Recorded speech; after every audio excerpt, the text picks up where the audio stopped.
Welcome, this is Science New Horizon and we have more news for you. Experimental pill achieves complete cancer remission in 18 people with aggressive leukemia. Preliminary results for the pharmaceutical revumenib suggest that it may have saved lives of terminal patients, including the young architect Aljamanti Dojlate. An experimental pill has achieved the complete remission of cancer in 18 near-terminal patients with aggressive tumors that did not respond to treatments. The illness, acute myeloid leukemia, is the most common blood cancer in adults, accounting for 120,000 cases each year. The 3-year survival rate is just 25%. The new drug, called revumenib, has completely eliminated cancer in a third of the participants in a long-awaited clinical study in the United States. The results are preliminary and do not suggest a definitive cure, but the authors of the experiment are optimistic.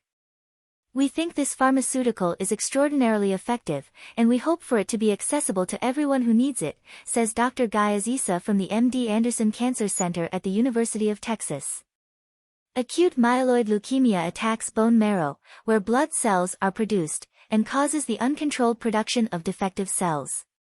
That's what happened to the 23-year-old Lithuanian architect Aljamanti Dojlate. She had received 2 bone marrow transplants from her sister. All other treatments had failed. Her doctors had begun thinking about palliative care to alleviate her suffering. I was desperate. It was like living through a horrible movie. I felt like death was imminent, and I was just 21 years old, she recalls. 2 years ago, she started to take revumenib pills. She finished college, and now she works at an architecture studio in Copenhagen. The drug does not work for all patients. Researchers have focused on 2 genetic subtypes, in which a protein called menin allows leukemia to progress. Revumenib attaches to the protein and inhibits it, thanks to its complex chemical recipe: 32 carbon atoms, 47 of hydrogen, 1 fluoride, 6 nitrogen, 4 oxygen, and 1 of silver.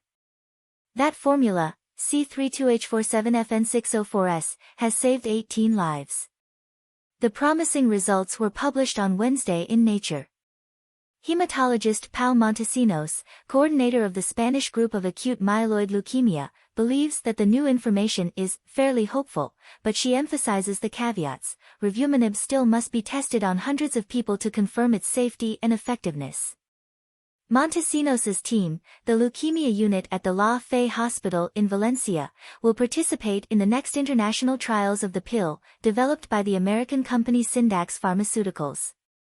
Montesinos also adds that the pharmaceutical alone is not a panacea. In the vast majority of cases, these targeted therapies, on their own, can revert leukemia, but rarely cure it, the hematologist explains. The strategy is to combine these new pharmaceuticals with classic chemotherapy or other approaches. Montesinos recalls the case of another pill, quizartinib, an experimental treatment by the Japanese pharmaceutical company Daiichi Sankyo, which inhibits a different protein involved in acute myeloid leukemia. Adding quizartinib to chemotherapy increased remission from almost 40% to almost 50%, according to the preliminary results of a trial with 500 patients who suffer from another subtype. For us, increasing survival by 10 percentage points is a lot, the Spanish doctor says. Revumenib's mechanism of action, the inhibition of the menin protein, is new. Half a dozen pharmaceutical companies are developing substances with the same tactics. Revumenib's success is good news for them. The oncologist Guy Azisa calculates that the new pills could benefit almost 400,000 people with acute leukemias that are resistant to other treatments, including myeloid and the strain most common in children, called lymphocytic.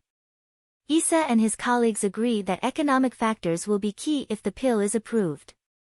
The prices of the latest oral pharmaceuticals against cancer tend to be over $235,000 per patient in the U.S., according to a report by Democratic Congressperson Katie Porter.